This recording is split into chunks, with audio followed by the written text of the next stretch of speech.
Alors bonjour à toutes et à tous. Je vous souhaite la bienvenue et également aux journalistes qui nous suivent à distance pour cette conférence de presse qu'on réalise toujours avant le grand moment agricole de l'année, avant le salon de l'agriculture. Alors la thématique qu'on souhaitait mettre en avant lors de cette conférence de presse, c'est l'événement qui a été quand même annoncé publiquement la semaine dernière. La volaille devient la viande la plus consommée dans le pays. Donc la volaille est premier sur le podium en termes de viande consommée. Donc c'est quand même un événement qu'on voulait mettre à l'honneur. Et mes collègues vont bien sûr développer autour de cette thématique l'idée très forte qu'on met en avant depuis quand même pas mal d'années, que la filière française de la volaille appelle à un soutien collectif pour répondre à cet essor, parce qu'on a de la chance que la croissance continue à augmenter en consommation, et pour enrayer les importations.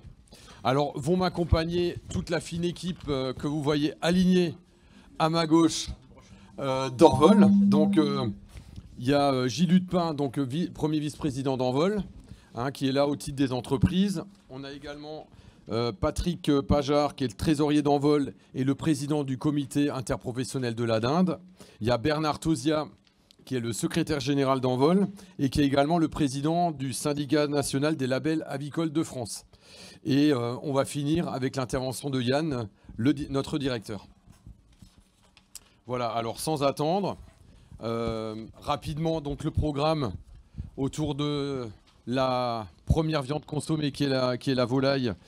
On va vous présenter en quelques chiffres le marché. Voilà comment se passe l'évolution de la production, de la consommation.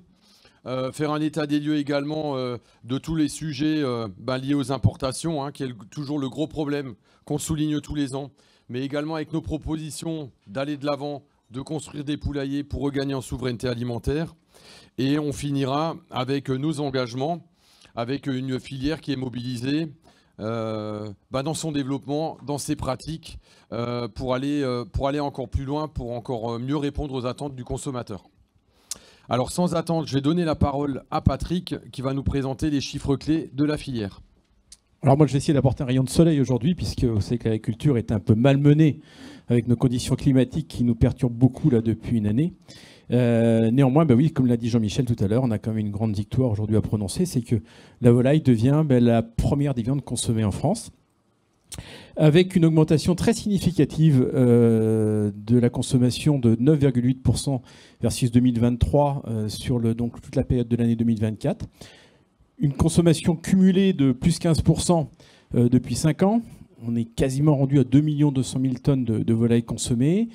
31,6 kg par habitant. Alors, on n'est pas le leader européen. Les Portugais sont à 38 kg, je crois. Et des pays comme les États-Unis sont à plus de 40 kg. Mais on a franchi la barre des 30 kg, ce qui est déjà assez considérable. Et donc, dans cette consommation, bien sûr, le poulet qui domine avec 24,5 kg aujourd'hui. Alors, certainement que tout cet élan de consommation est dû au niveau de satisfaction du consommateur, où 89% des consommateurs jugent aujourd'hui le rapport qualité-prix de la volaille satisfaisant. Si on reprend les consommations un petit peu sur la part de chaque espèce, on se rend compte aujourd'hui que le poulet représente 79%.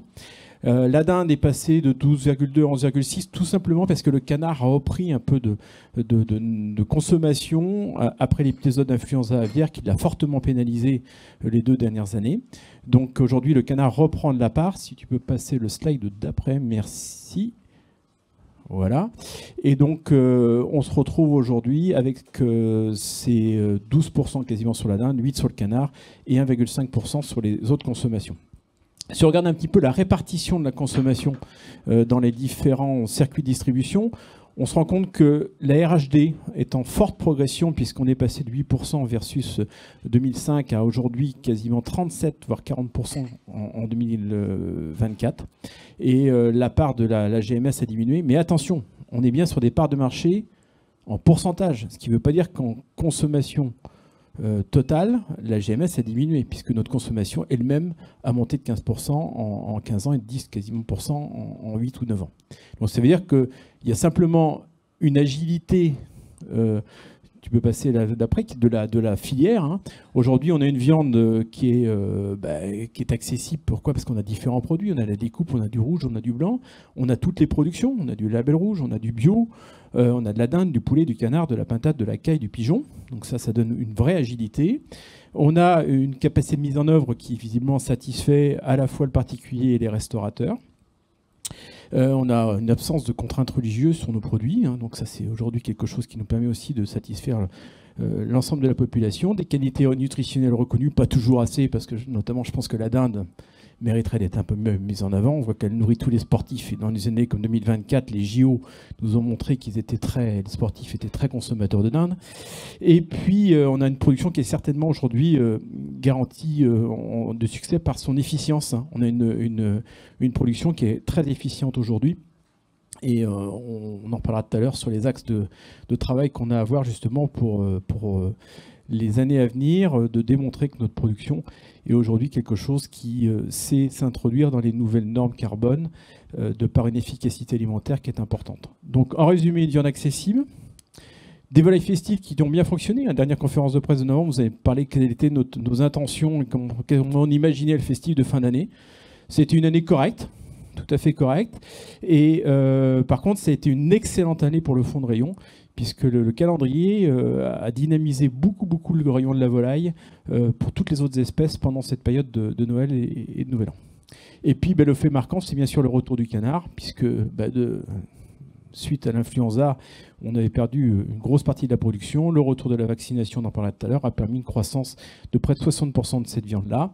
Et là, il faut saluer quand même toute la filière, puisque cette remontée a été bien sûr par un effort considérable au niveau de l'amont des producteurs, un effort considérable des abattoirs pour remettre en avant ce produit, et puis une collaboration avec la distribution pour qu'ils puissent aussi mettre en avant ce produit.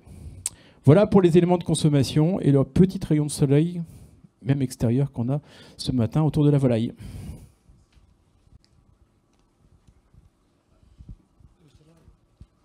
Bon, bonjour à tous. Alors après la consommation, la production, qui est aussi dynamique. C'est plutôt rassurant pour nos entreprises, pour nos producteurs. Hein. Voilà, quand on crée de la dynamique, c'est important dans nos territoires. Et aujourd'hui, on parle positivement. Vous verrez mes collègues qui diront si on veut correspondre à la demande, il faut construire. La reprise plus 12% en 2024 par rapport à 2023. Et on retrouve notre niveau de production de 2019, voilà, qui est pour nous l'année de référence avant l'influenza. Donc ça, c'est plutôt intéressant. Hein. Voilà, bon, on ne correspond pas à la demande, mais au moins on est dans la dynamique.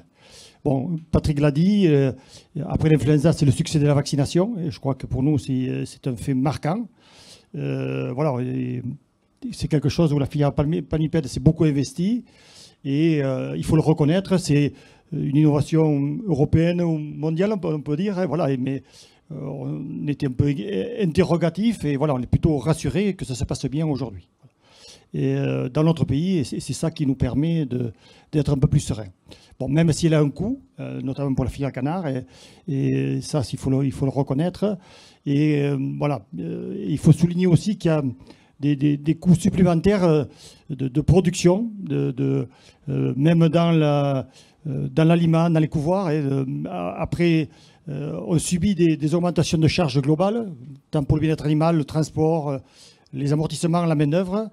Et voilà, il y a une attente du terrain qu'il y ait une certaine revalorisation qui se passe globalement. Et si on peut passer un message comme ça nous paraît important. La production, la répartition, bon, vous voyez l'évolution des espèces, je ne l'ai pas dit, mais bon, toutes les espèces progressent, c'est ça qui nous rassure et qui est intéressant. La dinde a plus 7%, la pintade a plus 8%, le poulet a plus 10%, et on verra après la volumétrie, et le canard a plus 37%. Mais bon, c'est pourquoi le canard augmente autant. Bon, des évolutions contrastées, voilà, en fonction des espèces. Et ça, c'est le tendance lourde, on l'a dit à la dernière conférence de presse aussi. Donc le roi, c'est le poulet. Mais ça, c'est comme ça. C'est partout dans le monde. Alors nous, puisqu'il progresse depuis presque 11%, et les autres espèces sur 5 ans, c'est une tendance sur 5 ans. Donc on voit que vraiment les autres espèces souffrent. La pintade à moins 24, la dinde à moins 19 et le canard à moins 14. Donc on n'arrive pas à retrouver. Et donc on a un message que vous pouvez relayer, si vous voulez, les journalistes, de dire maintenons la diversité des espèces. Bon, nous on essaye, à travers la communication qu'on fait à la PVF, on n'a pas besoin de faire la communication sur le poulet, il marche tout seul. Mais il faut qu'on communique plus sur les autres espèces et on le fait, on essaye de le faire. Bon, la répartition des volumes par espèce, bon, le poulet prédominant, on l'a dit, donc 72% le poulet, 15% la dinde, 11% le canard, 1,1% la pintade et le reste à 0,6%. Donc vraiment, c'est la prédominance du poulet. Et là-dedans, bon, c'est le poulet du quotidien, c'est ça qu'il faut dire, 75%. Le label rouge à 12%, et le grand export à 6%, le certifié à 4%, le bio à 1% et les autres à 2%. Bon, ce qu'il faut signaler dans les deux petites choses que j'ai à dire, c'est la remise en place. Et depuis 7 mois, les remises en place de volailles label rouge sont positives. Donc ça, on profite de l'embellie globale de la consommation générale et de la dynamique générale de consommation de volailles. Et donc c'est plutôt rassurant pour nous, c'est à confirmer. Mais donc il faut signaler le bon partenariat avec les GMS, notamment sur le poulet entier. Bon, il reste des efforts à faire sur le prix de la découpe, on le dit, voilà, il y a des choses qui nous interrogent. Donc, dans la répartition des valeurs, il y a des choses qui nous interrogent un petit peu.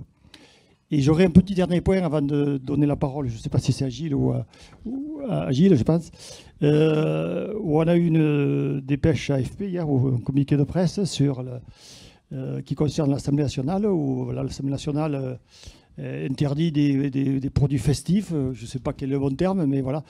Et ça nous interroge que des produits de tradition, comme le chapon, la poularde de Bresse, ne peuvent plus être au menu de l'Assemblée nationale.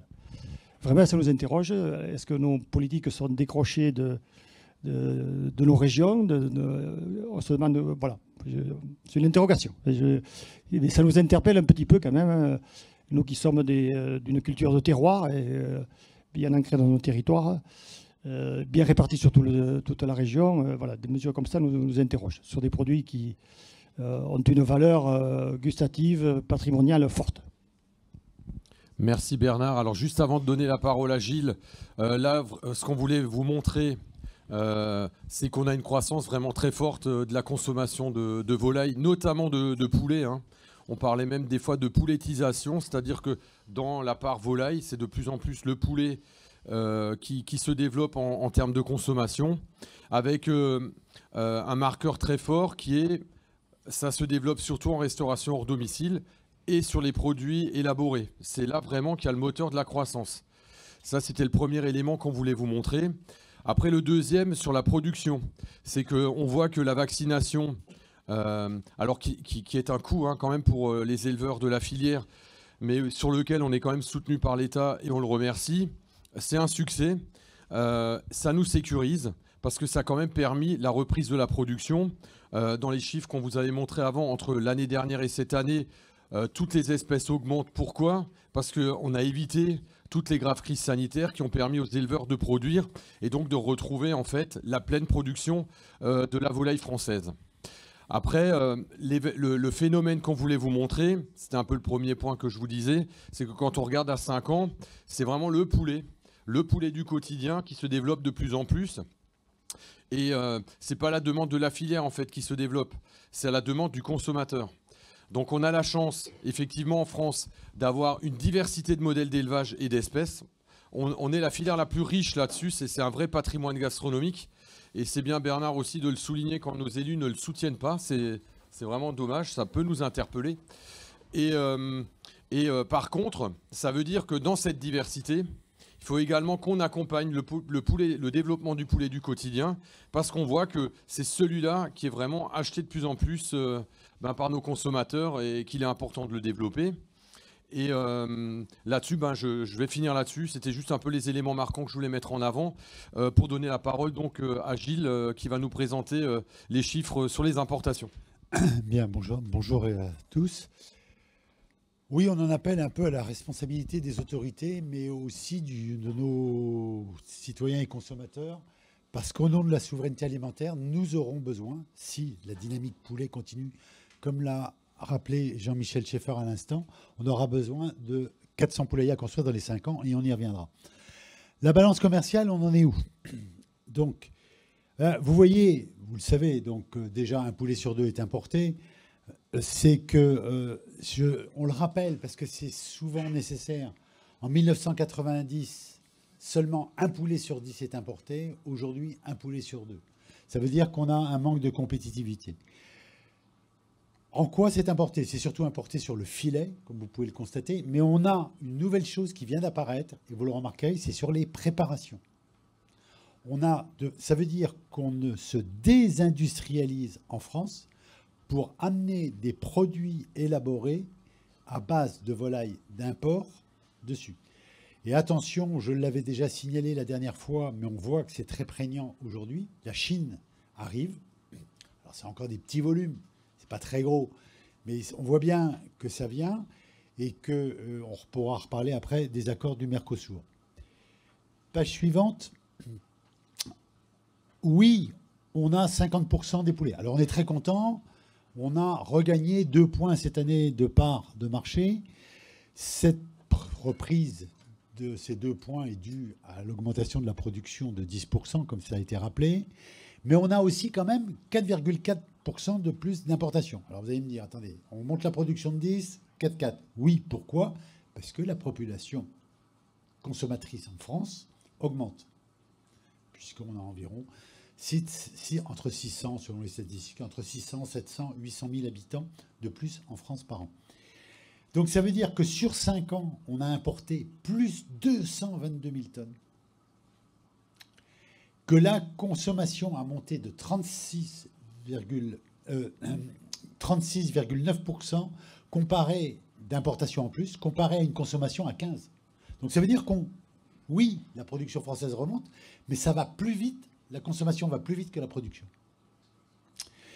Même si cette année est une année, alors satisfaisons-nous, moins 2% en poulet, moins 18, 3 en dinde et 3 en canard. Suivant. Alors, le déficit, il se creuse. Vous avez vu que le point de bascule, c'est 2015. Donc aujourd'hui, en tonnage, on baisse, mais en valeur, on creuse beaucoup plus. Ça veut dire quoi? Qu'on importe du filet. C'est-à-dire qu'on n'importe pas du poulet entier, on n'importe pas de la cuisse, on importe du filet et maintenant des produits élaborés. Ça veut donc dire qu'on a une dégradation en valeur.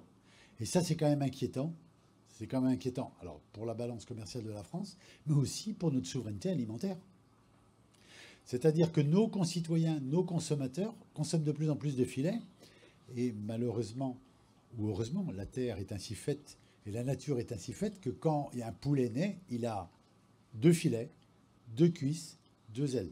Les ailes, on n'a pas trop de problème parce que les grignotes mangent. Les filets, les consommateurs en sont friands. Mais les cuisses, même si la consommation de cuisses repart parce qu'on arrive à la travailler, notamment en la découpant beaucoup plus. Voilà, et maintenant je vais passer la parole à Jean-Michel. Oui, merci Gilles pour cette présentation.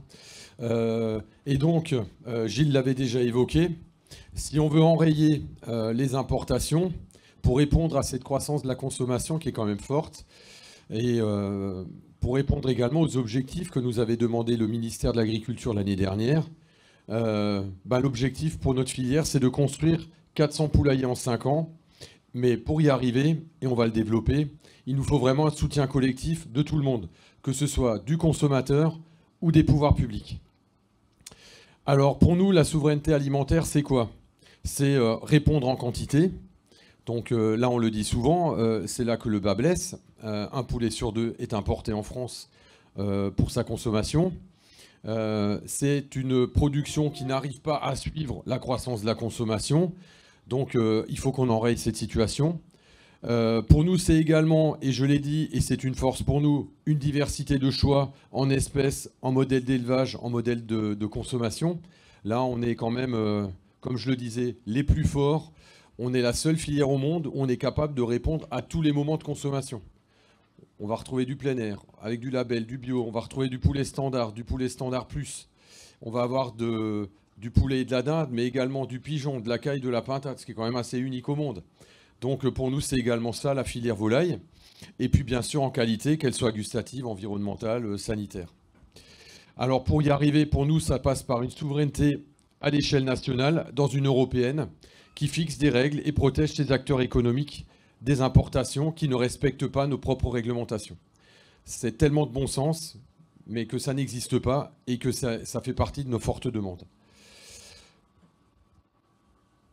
Voilà. Alors, on a fait une étude en vol auprès des consommateurs. Alors, c'est à peu près 1000 consommateurs qui ont été questionnés.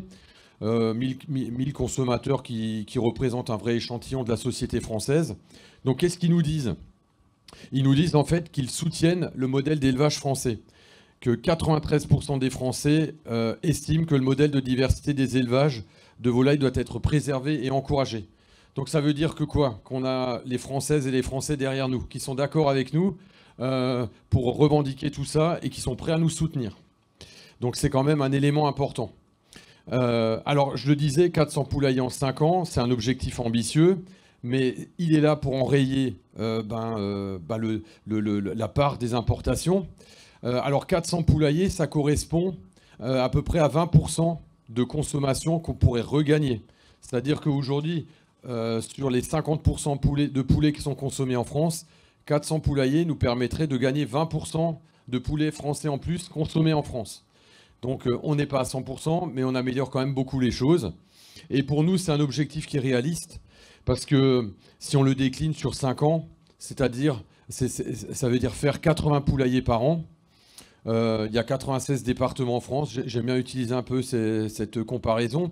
Ça veut dire que si on fait moins d'un poulailler par département en France pendant 5 ans, on arrive à améliorer notre souveraineté alimentaire de 20%, ce qui est quand même énorme. Et en même temps, franchement, c'est faisable d'un point de vue pratique. Mais pour ça, comme je le disais, on en appelle au soutien des autorités et des citoyens. Alors, on attend où le gouvernement ? On lui demande pas vraiment de l'argent, en fait. On lui demande simplement d'empêcher toutes les règles et tous les accords commerciaux inadaptés qui ont été signés ou qui veulent l'être, parce que ça nous crée une concurrence déloyale, où on laisse rentrer de la production de volailles qui n'est pas produite dans les mêmes conditions de production que les nôtres. C'est également nous permettre, notamment au niveau européen, d'obtenir l'obligation de l'étiquetage de l'origine, parce qu'aujourd'hui, on n'a pas l'obligation de l'étiquetage de l'origine sur les produits transformés et en restauration hors domicile, parce qu'en fait l'Union européenne nous l'interdit, alors que vous l'avez vu, c'est là où il y a la croissance de la consommation. Donc là on marche quand même sur la tête. Ne pas pouvoir valoriser les efforts des éleveurs français parce que l'Europe nous l'interdit, c'est quand même une grosse bêtise. Donc on demande à ce qu'il y ait un étiquetage sur tous les segments de consommation pour pouvoir valoriser les efforts de tout le monde. Et on le voit dans le sondage, c'est massivement plus plébiscité par le consommateur. Et on encourage également la consommation et la production de volailles label rouge, parce que c'est quand même une grande particularité française, avec une campagne de communication ambitieuse qu'on a également demandé au ministère de l'Agriculture. Voilà, et vous le voyez, les Français en faveur de la lutte contre les importations, très massivement, on a les Français derrière nous à presque 90%. Alors, bien évidemment, pour en revenir au sujet d'actualité, le Mercosur, qui a occupé tout l'automne en termes d'actualité, on s'est fortement mobilisé contre. Pour nous, il faut qu'on arrête il faut qu'on ne signe pas le Mercosur, mais également qu'on arrête de signer, quels que soient les accords commerciaux qui sont prévus, dans les conditions actuelles de la manière dont la Commission européenne les négocie. On importe déjà presque 1 million de tonnes de filets de poulet de l'étranger.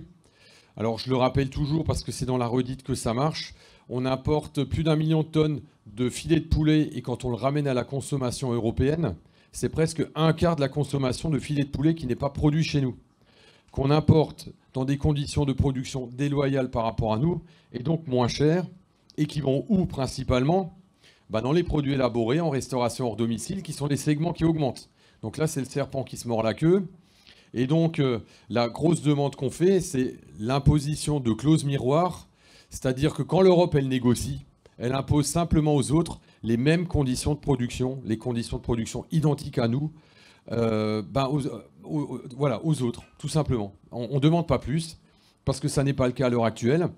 Et on demande également à ce que l'Union européenne, comme le font les États-Unis et la Chine, mais on est les seuls à ne pas le faire, mette en place des contrôles qui soient sur place, mais également aux frontières. Et là, je le redis, mais c'est dans la redite que ça marche. Je prends les Pays-Bas. Pourquoi je cite toujours les Pays-Bas? Parce que les importations rentrent principalement par le port commercial de Rotterdam. Les Pays-Bas exportent 2 fois plus de poulets qu'ils n'en produisent. Donc, ça veut dire qu'il faut qu'on mette en place quand même des contrôles dans les grands ports de commerce, comme le font la Chine et les États-Unis, mais nous, on ne le fait pas. Et c'est une demande importante.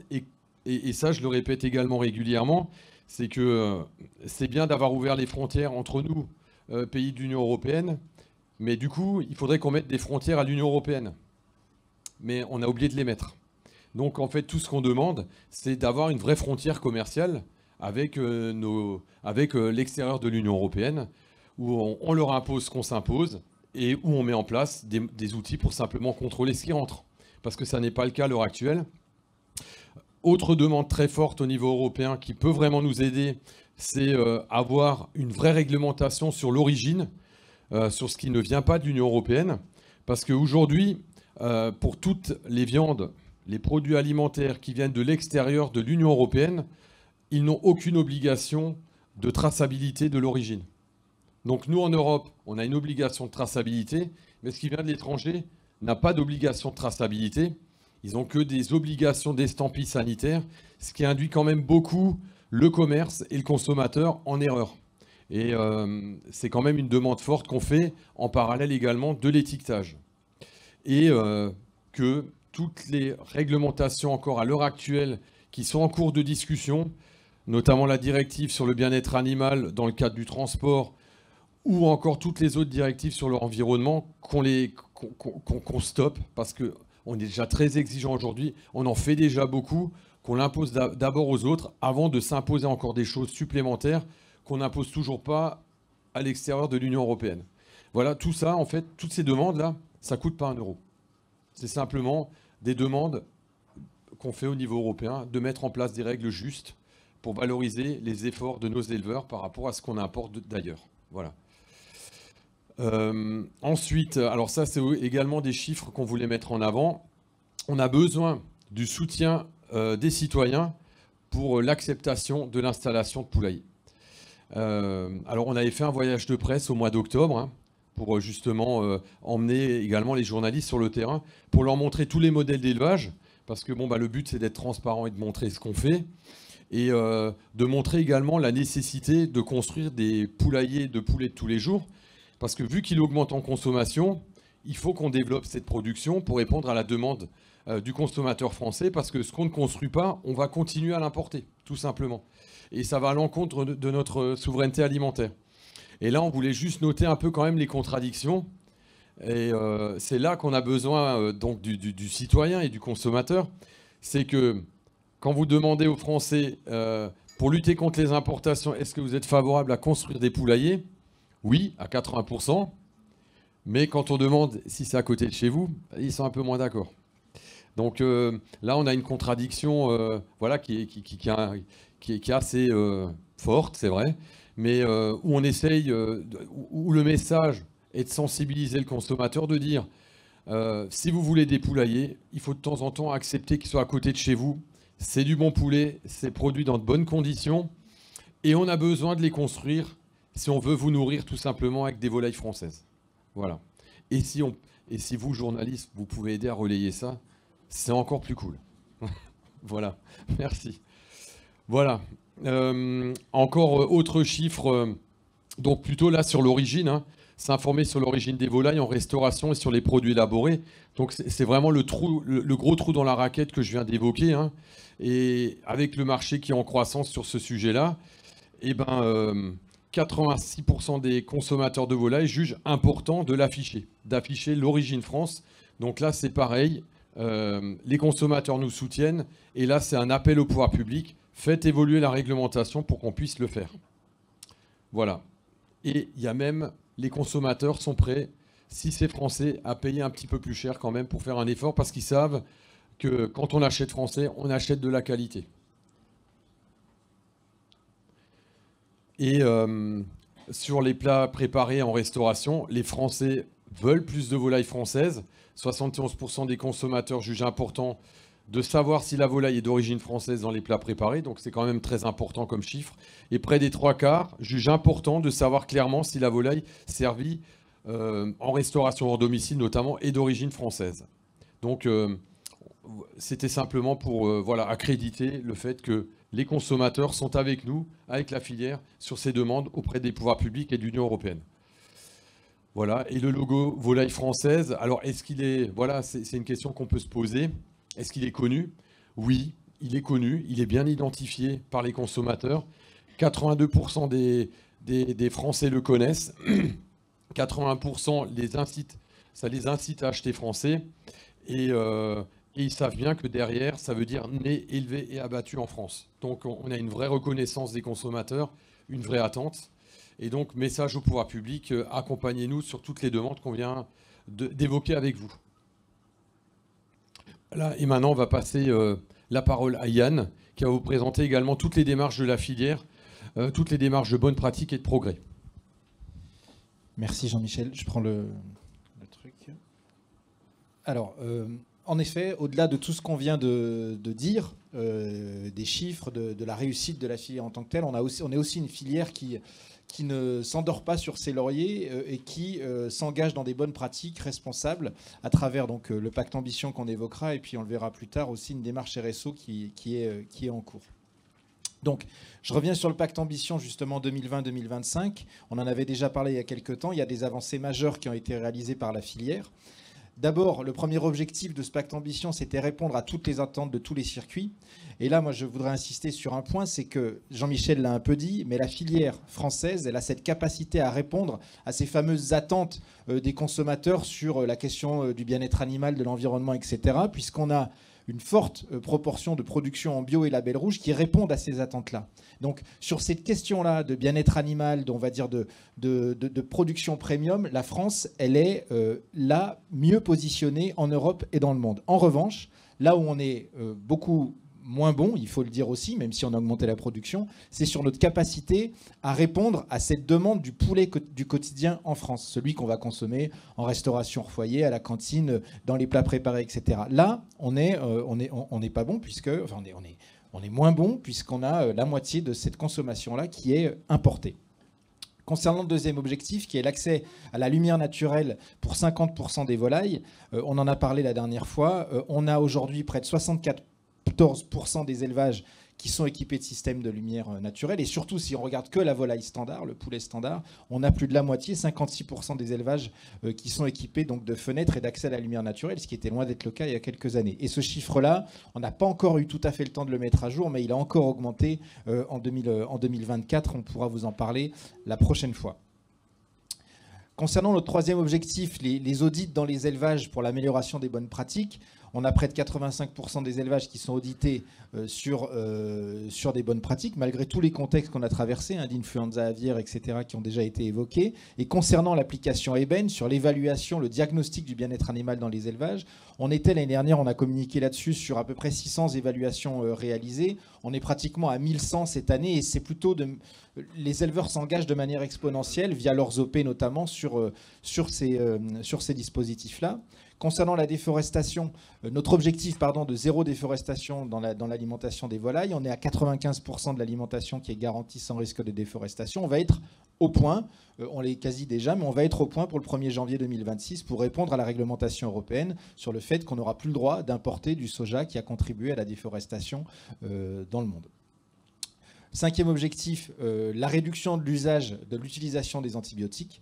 Là, on l'avait dépassé il y a longtemps, mais on stabilise, j'allais dire, ce dépassement depuis maintenant plusieurs années. Donc, on est à moins 72% en 11 ans d'utilisation d'antibiotiques. On utilise vraiment les antibiotiques que quand c'est nécessaire, contrairement à ce qu'a évoqué Jean-Michel. Nos voisins, entre guillemets, ou ukrainiens, ou ceux qui nous exportent de la volaille depuis le Brésil, qui, eux, utilisent En tout cas, on n'a pas les garanties qu'ils n'utilisent pas d'antibiotiques facteurs de croissance. Et enfin, le dernier objectif, c'est le maintien et le développement du modèle des élevages familiaux. J'insiste sur le mot développement. Là aussi, l'objectif de la filière, c'est pas de développer des grands élevages à la sauce ukrainienne, thaïlandaise ou autre. C'est bien de développer le modèle qui fonctionne aujourd'hui en France, 2-3 poulaillers par unité de travail humaine, par exploitant, sur notre territoire. Et pour ça, Jean-Michel a dit, on a besoin du soutien des citoyens et des politiques. Alors, ce qu'en disent les Français sur ces engagements-là, c'est que 76% d'entre eux savent que la filière, elle est engagée dans l'amélioration continue des bonnes pratiques d'élevage et 70% connaissent son engagement en faveur du bien-être animal et pour la préservation de l'environnement. Quand on regarde un peu plus loin, donc le pacte ambition 2025, ben voilà, on est en 2025, on s'est heureusement posé la question de qu'est-ce qu'on allait faire après. Et on va vers une démarche de responsabilité sociétale pour renforcer justement ces bonnes pratiques dans la filière. Et cette démarche de responsabilité sociétale, on a débuté sa construction courant 2024. Donc c'est un processus qui est long. On s'appuie sur des textes réglementaires, sur des normes du type la norme ISO 26000, etc. Et l'objectif, c'est de définir une démarche volontaire en relais de ce pacte ambition. C'est-à-dire que ce pacte ambition, ça reste un socle, un point de départ, et ce qu'on va faire par la suite va partir de là, en intégrant notamment, puisque j'en ai pas beaucoup parlé, des objectifs en matière d'amélioration de l'impact environnemental et climatique de la filière. On n'est déjà pas trop mauvais, voire même très bon quand on se compare, mais en tout cas, il faut qu'on le fasse savoir, et on a sans doute des marges de progrès aussi à faire via l'alimentation, via tout un tas via la génétique, via tout un tas de facteurs.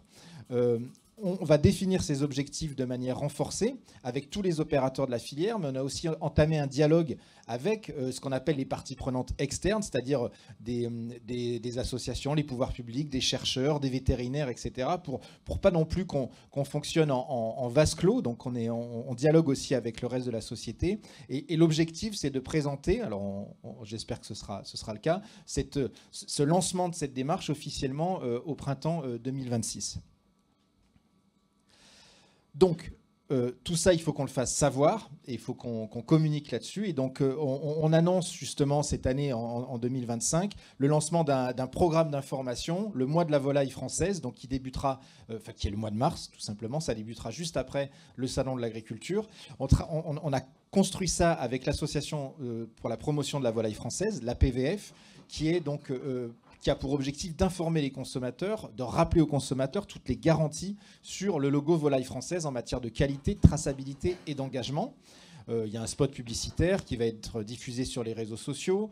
Et dès le 3 mars, sur les plateformes vidéo, on attend en tout cas plus de 42 millions de contacts avec ce dispositif-là, avec des recettes exclusives qui seront disponibles en magasin et sur l'application Joe. Si vous ne connaissez pas, vous pourrez nous poser la question après. En tout cas, c'est assez pratique. Et puis, des animations en avant-première au Salon de l'Agriculture. On ne vous en dit pas plus, ça va être sympathique. Le Salon de l'Agriculture, justement, c'est comme chaque année 9 jours de rencontres et d'échanges. Ça sera la 5e fois, je pense qu'on y est.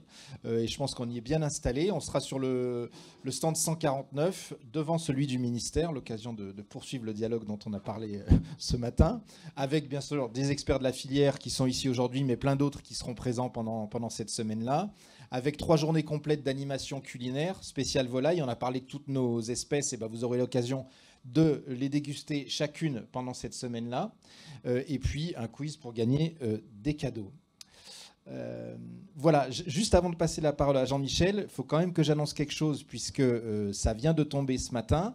On parlait de l'étiquetage de l'origine, c'est officiel. Le fameux décret dont on vous parle depuis quelques conférences de presse, le décret qui vise à rendre obligatoire l'étiquetage de l'origine de la viande en restauration hors foyer, a été enfin renouvelé ce matin. On attendait son renouvellement depuis fin février. Et là, ça a été annoncé, je crois, par la ministre de la... Février. Oui, c'est ça. Et donc, c'est enfin arrivé. Ça fait 1 an qu'on l'attendait, donc il est renouvelé, donc c'est positif. Ça ne veut pas dire que le dispositif est complet.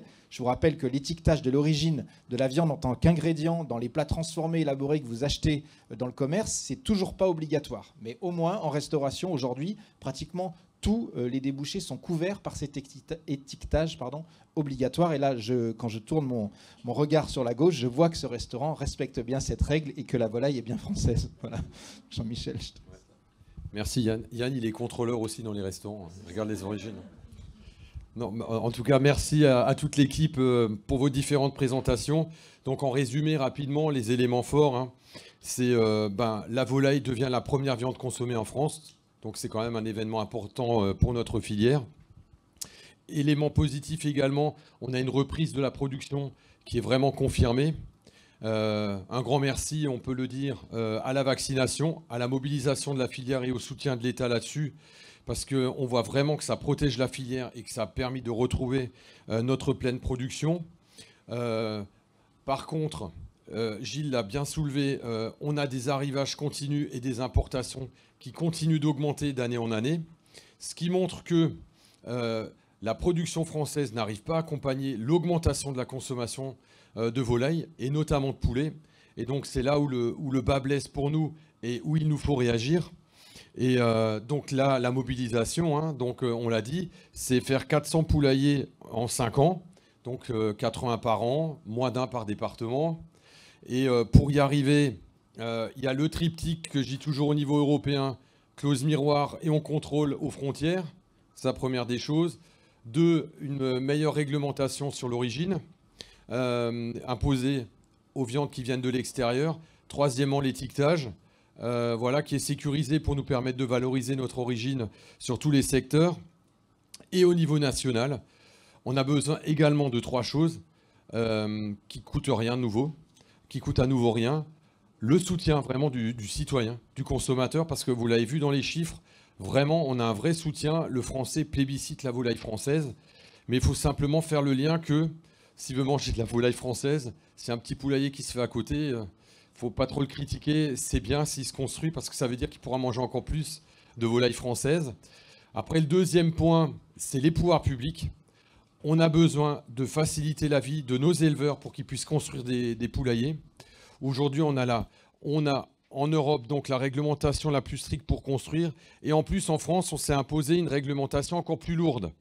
Donc, ce qu'on demande, c'est qu'au niveau national, on simplifie la vie des éleveurs, des porteurs de projets pour qu'ils puissent construire des poulaillers en alignant notre réglementation sur celle de l'Union européenne.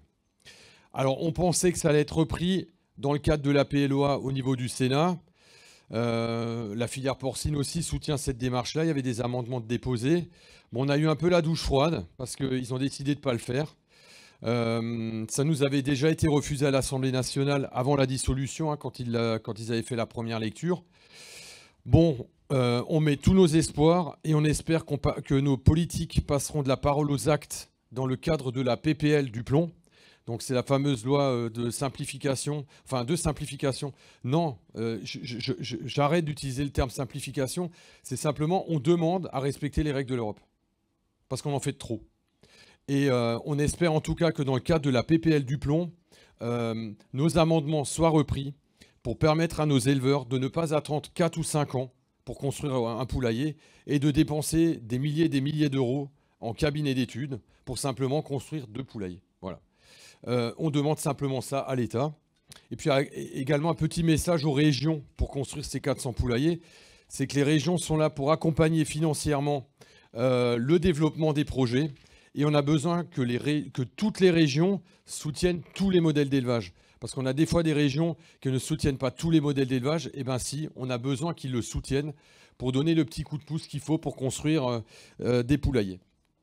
Voilà un peu le message de fin. Et également, valoriser, comme l'a présenté Yann, l'ensemble des bonnes pratiques de la filière qui viennent conforter auprès du consommateur en fait notre bonne image pour vous montrer qu'on est une filière qui va aller de l'avant, qu'on est de bonne volonté, qu'on essaye dans le contexte de concurrence qu'on a de faire au mieux pour essayer d'améliorer au quotidien encore la qualité de nos volailles. Voilà, alors écoutez, merci en tout cas pour votre écoute. Et puis, place aux questions. Pour combien de temps, Arnaud, à peu près? On se donne combien de temps? Oui, c'est vrai, ça arrive, oui, il faut le souligner. Alors, un petit quart d'heure, 20 minutes de questions. Et puis après, de toute façon, on va tous se répartir aux tables. Et puis, on peut continuer de toute façon à échanger pendant le repas. Voilà. Oui, alors pour Agrapresse, Une question peut-être pour Monsieur Huttepin. Bon, donc on a besoin de 400 poulaillers. Et donc quel type essentiellement de poulailler et pour élever quel type de poulet, puisque ça sera sûrement beaucoup de poulets. Donc en taille. Voilà. Alors, nous avons besoin de 400 poulaillers d'environ 1500 mètres carrés chaque poulailler. Dans chaque poulailler, à 1500 mètres carrés, on met entre 28 000 et 30 000 volailles. On fait 7 rotations par an, ce qui fait aux alentours, un poulailler produit à l'année 200 000, 210 000 poulets. Ce qui est un chiffre qui affole toujours les concitoyens en disant « Oh, 200 000 poulets !» Mais de toute façon, je vais vous dire, vous en metteriez 50 000, vous en metteriez 30 000, ça les affole tout autant. C'est rien, je m'excuse de dire ça, c'est pas grand-chose par rapport aux fermes qui se montent en Espagne, qui se montent, puisqu'on a la surface par éleveur moyenne en Europe la plus faible, enfin dans les plus faibles. En Ukraine, c'est 1 500 000 poulets par élevage, multiplié par 7 rotations, c'est 10 millions. Par site, 200 000, 10 millions. Aux États-Unis, c'est la même chose. Au Brésil, c'est du même ordre. Donc, soyons tout à fait relatifs, et c'est pour ça que c'est une bonne question. Ces 400 poulaillers, comment on les voit? On les voit avec une intégration paysagère. C'est-à-dire que dedans, on doit avoir des fenêtres, la lumière naturelle, il y a plein de choses qu'on met sur des pierres à picorer, des perchoirs, et ainsi de suite, pour respecter le BEA, c'est-à-dire le bien-être animal. Et aussi, alors c'est quoi une intégration paysagère? Ben, c'est par exemple mettre des pignons simili bois.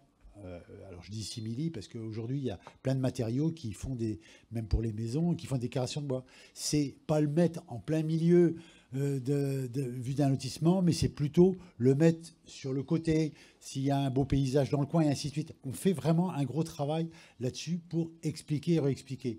Le problème qu'on a aujourd'hui, c'est qu'on a une partie très minoritaire de la population qui, par exemple, dans la réglementation, on l'a appris récemment, vous avez des associations qui sont, par exemple, dans le sud de la France, à Marseille, qui vont porter plainte contre un bâtiment qui va se trouver dans les Pays de la Loire ou dans le Nord.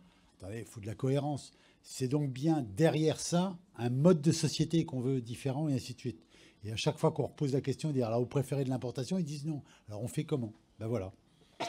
Je ne reprendrai pas l'expression du ministre de la Justice qui hier a dit entre les prisons, les gens qui veulent des prisons et ceux qui ne veulent pas et ainsi de suite. Ben c'est un peu la même chose. Il faut qu'on soit cohérent. Oui. Et sur des exploitations de taille familiale. Moi, souvent, j'ai des collègues ou vous au téléphone, et ils me disent « Ah, dites donc, comme le disait Gilles, c'est beaucoup de poulets. » Mais en fait, les poulets qu'on importe aujourd'hui, comme Gilles l'a dit, hein, c'est sur des sites d'élevage de 1,5 million, 2 millions de poulets. Des sites comme ça, chaque entreprise en a 7, 8 ou 10. Voilà où on achète. Et pas avec les mêmes conditions de production, sur l'usage d'antibiotiques, sur les nettoyages de volailles, enfin sur plein de sujets qui sont les mêmes que les nôtres. Nous, ce qu'on prône, c'est un élevage familial, un élevage d'agriculteurs, d'agricultrices, sur lequel on développe une activité de poulet de tous les jours. Voilà ce qu'on souhaite faire. Parce que soutenir la production de poulet du quotidien, c'est permettre à des agriculteurs qui travaillent familialement de développer une activité. C'est surtout ça qu'on recherche. Parce que face à nous, en fait, on n'a plus, dans beaucoup de pays, des agriculteurs. C'est des firmes qui sont propriétaires de leurs élevages de poulets. Et nous, on veut que ce soit on veut permettre à des paysans de pouvoir développer des poulaillers, de poulets de tous les jours. Voilà. Gérard Lepuil pour l'Humanité. Comme il est question de faire 400 poulaillers en 5 ans, je voulais savoir si ça vous paraît possible d'en construire dans les fermes exclusivement céréalières aujourd'hui, qui pourraient ainsi recycler les céréales et les drèches d'oléagineux de manière à, comment dirais-je, à avoir la nourriture sur place et à recycler les fientes et la paille, etc., pour enrichir les sols. Oui, tout à fait. Ce que vous dites est juste. Oui, dans les zones où il y a... Tu peux répondre. le cas aujourd'hui. Il n'y a pas un gramme de fumier qui est perdu dans des productions. Pourquoi ? Parce que c'est réintégré, et notamment c'est ce qu'on va travailler avec Guillaume sur la RSE, mais c'est toute la partie de la manière organique. Vous savez qu'on a un ancien ministre, Monsieur de Normandie, qui était accro à ça, puisqu'il travaille sur la matière organique. Aujourd'hui, la volaille est noble, puisque quand on produit des fumiers, ça va dans les céréales tout de suite. Et il y a deux aspects. Il y a l'aspect enrichissement grâce à l'azote qu'on a organique et non pas justement chimique, et tout l'enrichissement qui est matière organique, qui est extrêmement vertueux dans le modèle. Donc ça, c'est aujourd'hui, vous n'avez pas 1 kilo de fumier qui est perdu aujourd'hui, ça sert forcément à produire de la céréale derrière, et on va le quantifier, c'est partie de nos objectifs qu'on a justement, et ce qui fait que notre production de volaille est très efficiente. Quant aux coproduits, que vous parlez éventuellement des filières oléagineuses, il faut savoir que la volaille, c'est justement ce qui permet d'utiliser tous les coproduits de toutes les filières. On peut parler des coproduits oléagineux, mais coproduits de notre pain qu'on a sur la table, ça s'appelle de la farine basse, ça s'appelle du son. Tout est utilisé dans les filières volaille. Toutes les filières aujourd'hui, toutes les formules de nutrition utilisent du son. Les issues de meunerie, on a ça partout. Et bien sûr, tous les tourteaux, quand on parle des filières oléagineuses, tourteaux de tournesol, tourteaux de colza, sont utilisés. Et d'ailleurs, c'est ce qui a fait depuis de nombreuses années baisser l'utilisation des tourteaux de soja d'import, puisqu'on a ces tourteaux sur le sol français, y compris des produits de plus en plus nobles, notamment qui sont concentrés en protéines, notamment le tourteau de tournesol qu'on appelle iPro, qui est de plus en plus concentré avec des taux de protéines qui dépassent les 45%. Donc c'est vraiment des choses qu'on utilise au quotidien dans les filières volaille grâce à l'expertise de nutrition qu'on peut avoir aujourd'hui. Bonjour, Adrien Cahuzac, RIA. J'ai deux questions. La première, toujours sur ces fameux 400 poulaillers dont vous avez parlé, au niveau des coûts de production. Donc là, le but, c'est d'augmenter la production tricolore. Donc vous allez arriver avec des coûts de production plus élevés que les importations, hein, d'accord ? Est-ce que vous avez réfléchi, calculé au différentiel de coûts, de revient du prix de vente ? Parce que du coup, la restauration, si les prix sont supérieurs, elle ne se tournera pas forcément vers la production française. Et deuxième question, sur l'acceptation sociétale dont vous nous avez parlé, qu'est-ce que vous faites, vous, au niveau des professionnels, à part parler aux journalistes, ce qui est bien, mais il y a peut-être autre chose à faire dans les territoires pour développer justement cette acceptation sociétale avec les populations rurales. Merci. Alors, je laisserai mes collègues répondre sur l'acceptation rurale et il y a un certain travail qui est fait auprès des voisins et ainsi de suite.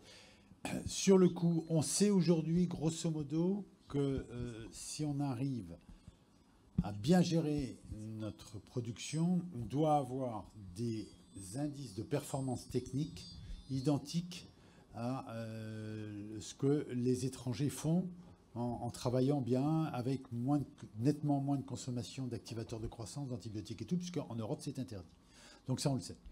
Donc il y a un surcoût. Aujourd'hui, l'ensemble des organisations de production, l'ensemble des abattoirs intègrent déjà dans leur prix une aide aux éleveurs qui investissent.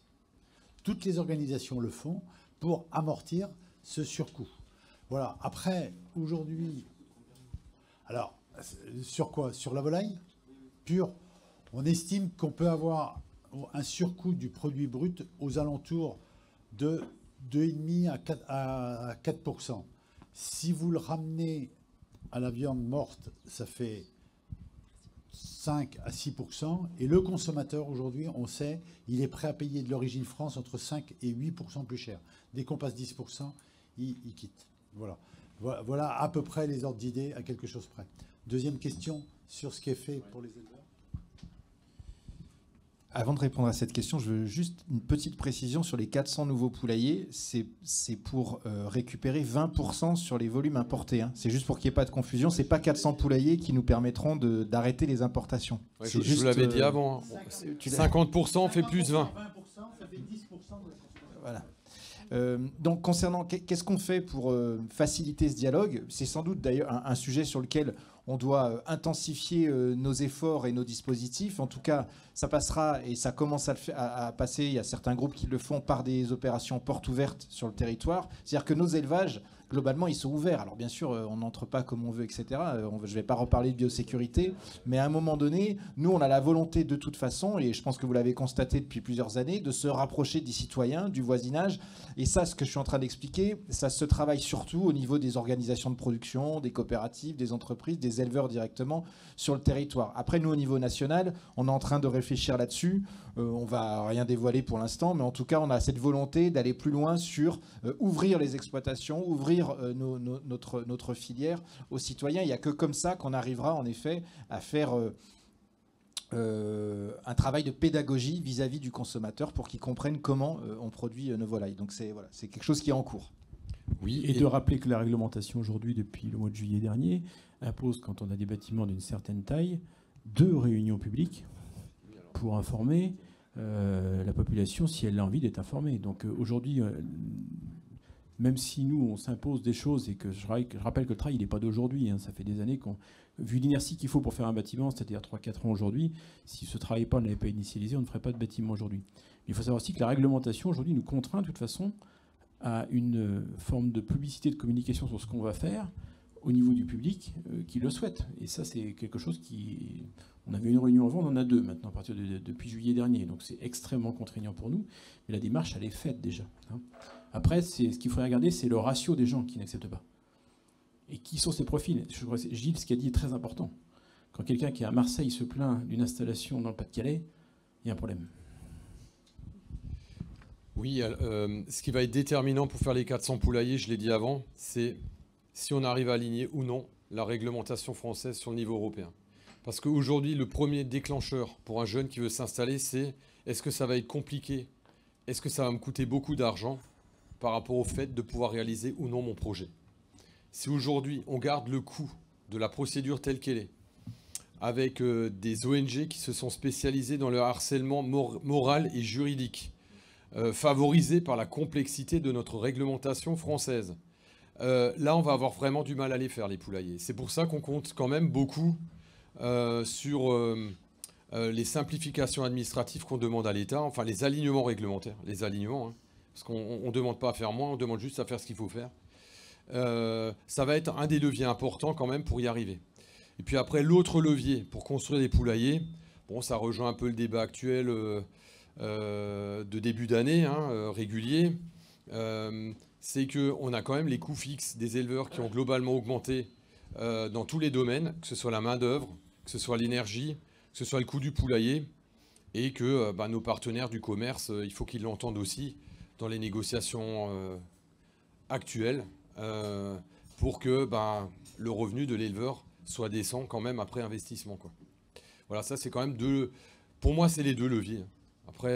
Et après, pour y arriver, il nous faut une Europe qui soit un peu moins naïve dans son approche commerciale, et après on y arrivera. Hein. Paul Turban, Les Échos. J'ai 2 questions. Sur les poulaillers que vous voulez construire, combien il y a actuellement de poulaillers en France et donc ça représente quelle augmentation? Et est-ce que pour vous, des nouveaux poulaillers, ça veut dire des nouveaux éleveurs, ou est-ce qu'aujourd'hui vous avez la capacité de croître en production avec les éleveurs actuels de volailles? Grosso modo, 400 poulaillers à 1500 mètres carrés, ça fait 600 000. Ça fait 700 000 sur un parc, on estime à 8-10 millions de mètres carrés aujourd'hui. Voilà. Mais vous avez les productions labels qui sont qui ont moins de poulaillers de surface. Ça, c'est la première chose. Après, oui. Alors, vous avez plusieurs choses.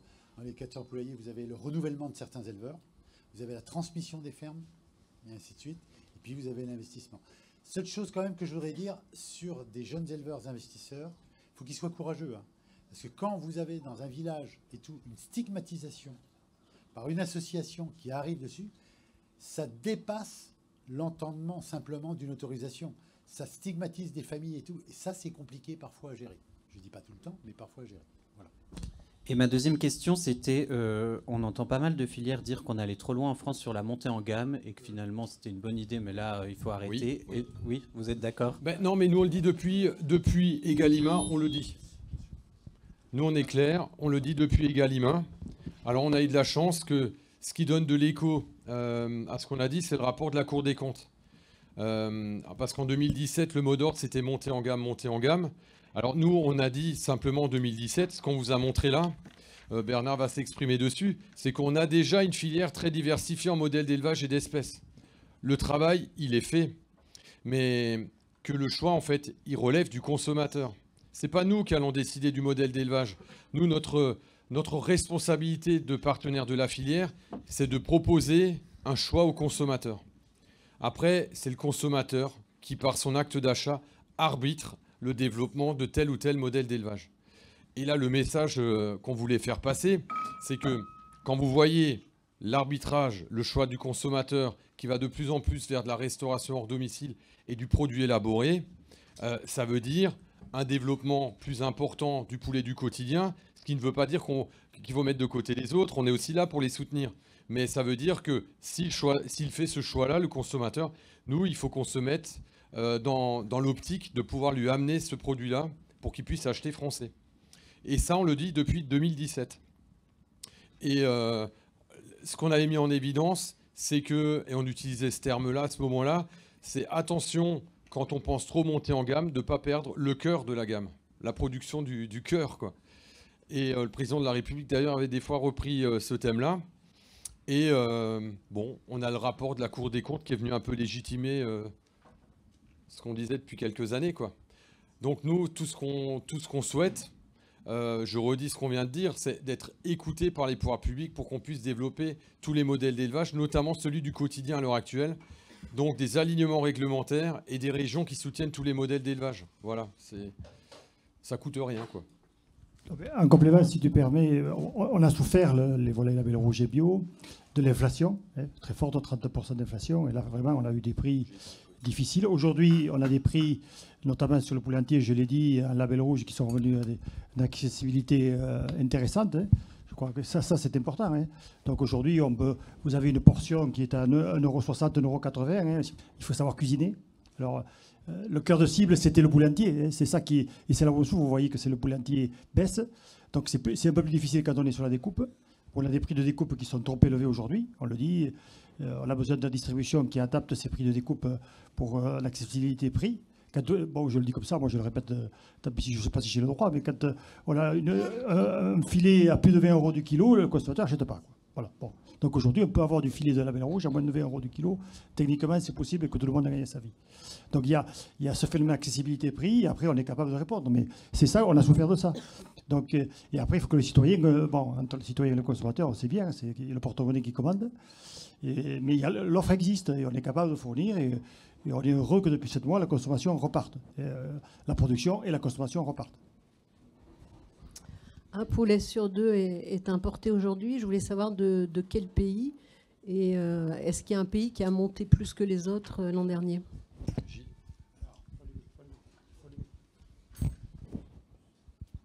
Alors, faut bien suivre l'explication parce qu'elle n'est pas facile. Dans le premier pays fournisseur, c'est l'Amérique du Sud. Dans l'Amérique du Sud, vous avez le Brésil. Le Brésil est l'acteur majeur d'exportation. Est-ce que le Brésil vend directement en France? Vous allez voir les statistiques, très peu. Ça passe par Rotterdam, où on dit et on crie toujours, c'est qu'une fois que c'est à Rotterdam, que c'est légèrement déballé, remis sous barquette, ça, l'étiquette Néderlande. Lorsque les pays ukrainiens exportaient, aujourd'hui, les pays, notamment MHP, qui est le leader de l'Europe, de l'exportation sur l'Europe en Ukraine, il a acheté des usines en Europe. Il en a en Hollande, il en a en Slovénie et dans tous les pays baltes. Il envoie sa camelote là-bas, il la remet sur barquette et c'est l'étiquette slovène. Donc nous, on dit, on répète, et c'est ce qu'a dit Jean-Michel dans son exposé, nous voulons la traçabilité totale. Matière, d'où vient le produit. Donc c'est pour ça que vous voyez beaucoup de produits élaborés, c'est UE ou hors UE. Et même dans l'UE, vous avez même que ça peut être de l'hors UE. Donc c'est très complexe. Première chose. Les pays qui exportent le plus, c'est l'année dernière, ça a été le Brésil, mais pour la première fois l'année dernière, grâce à la pression de tout le monde, et on en remercie, l'Ukraine a limité ses importations parce que contractuellement, ça a été cassé. Donc, en clair, on était à 100. Je vous passe, je ne rentre pas dans les chiffres parce qu'il y a des chiffres, tonnes équivalent carcasse, produits, et ainsi de suite. Grosso modo, on a 180 000 tonnes de l'Ukraine et aujourd'hui, ça ne progresse plus. Troisième chose, on a un nouvel opérateur qu'on vient de voir arriver aujourd'hui, je vous ai dit chez la Chine, relativement faible, 16 000 tonnes de droits, et notamment sur le canard à taux réduit, et qui a exporté 32 000 tonnes, parce que, attention à la Chine aussi, qui est en train de voir. Alors c'est faible, hein. Sur l'Europe c'est très faible par rapport à 1 million de tonnes, mais c'est un premier signe que l'on voit. Ouais, mais c'est compliqué, ouais, mais la France c'est très complexe. Parce que... ouais, je reprendrai juste les chiffres que je donnais. On est la viande la plus importée avec un quart de filet qui vient de l'extérieur de l'Union européenne. C'est surtout du Brésil, ensuite de l'Ukraine et de la Thaïlande. Mais une fois que ça arrive, Thaïlande en produit cuit. Mais une fois que ça arrive à Rotterdam, en fait, après, on sait, vu qu'on n'a pas une réglementation sur l'origine qui a imposé à l'étranger qui soit stricte comme chez nous, on marche sur la tête, mais c'est comme ça. Après, ça se perd un peu, parce qu'il suffit juste qu'il y ait une micro-étape de reconditionnement de produits, et avec une simple obligation de mettre une estampille sanitaire. Du coup, pour beaucoup de commerçants et de consommateurs, eux, ils se disent « Ah ben ça vient de là, ou ça vient de là ». Mais non, ça vient pas de là. C'est pas parce qu'il y a une estampille sanitaire que l'origine de la viande, c'est de là. Et c'est ça le gros problème de la réglementation européenne. Et c'est ça qu'on demande à changer. Enfin, qu'on aurait dû faire dès le début, par bon sens, mais ça n'a pas été fait. Donc, on demande à ce que ce soit changé. Alors, on passe à la dernière question. Allez. Et ensuite, on continue à table. Okay. Bonjour, Hugo Marc de Process Alimentaire. Je voulais justement continuer sur l'importation. On parle donc là d'une volaille sur 2 qui vient de l'extérieur. Je voulais savoir, avec le Mercosur, j'ai vu tout à l'heure 340 000 tonnes de filets brésiliens, mais ça a augmenté de combien les parts d'importation, ce Mercosur? Et moi, je ne m'y connais pas trop encore dans la filière volaille. Je voulais juste savoir le différentiel de coût de production entre une volaille externe qui vient de Brésil ou de Chine, comparé à une volaille française. Alors, si mettons, allez, je vais mettre une base 100 d'un filet de poulet français. Base 100. Un filet brésilien était où? Alors c'est variable parce que ça dépend du réal, de l'euro, du dollar, de leur offre, s'ils en ont pas, par exemple. Grosso modo, c'est 60% de 100. Un filet label, c'est aux alentours de 150 de la base 100. Et un filet bio, c'est 2 fois le prix de la base 100. Est-ce que c'est clair? Voilà que je vais vous dire à peu près l'ordre d'idée, à quelque chose près. Mais il y a des variations. Voilà. Donc ça, c'est aujourd'hui. Alors après, oui, le Mercosur, on va avoir un problème, c'est qu'on a passé un accord de 180 000 tonnes. Je rappelle quand même que le Mercosur, peu de gens en ont parlé, enfin si, un peu, les journalistes en ont un peu parlé, mais c'est un accord de Mme Merkel, hein, qui voulait vendre des voitures. Sauf qu'aujourd'hui, monsieur Olof ne vend plus de voitures, les Allemands ne vendent plus de voitures sur le Mercosur. C'est avec le décalage que ça a pris, donc on a un vrai problème. On a un vrai problème à ce niveau-là. Voilà. Une augmentation, non, ils ont une autorisation à droit. Bon, mais je ne rentre pas après dans les certificats d'importation parce que je vais vous perdre à vous expliquer les certificats. Alors aujourd'hui, on importe. C'est très compliqué. Aujourd'hui, on importe, je l'avais dit avant, un peu plus d'1 million de tonnes de blanc de poulet. Et le Mercosur, ça vient encore ajouter 180 000 tonnes de blanc de poulet en plus. Donc on dit stop, ça suffit, c'est bon, quoi. On importe déjà un quart des filets en Europe. C'est pas la peine encore d'en rajouter. Voilà, c'est un peu ça le message.